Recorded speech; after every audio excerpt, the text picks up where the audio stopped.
Payg'ambar sollallohu alayhi va sallam bejizga demadilar, ey ayollar jamoasi. Sizlarni ko'plaringizni men do'zaxda ko'ryapman dedilar. Nega? Hamma ayollarni, taqriban hamma demaylik, ba'zi ayollarni eriga aytadigan gap shu, sizga tegib nima ko'rdim deydi men. Bo'ldi, mana shu joyda masala tugaydi. Nega? Alloh taolo ularni mana shu ishlari uchun, gaplari uchun Alloh taolo ularni do'zaxiylardan qiladi. Unga tekkanidan keyin nima bo'ldi? Farzandli bo'ldi. Har bir insonning maqsadi shu, masalan.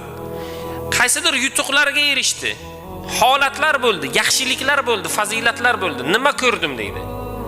Mana shu ularning noshukurliklari, isyonlarining sababidan Rasululloh nima dedilar? Ko'p ayollarni men do'zaxda ko'ryapman dedilar.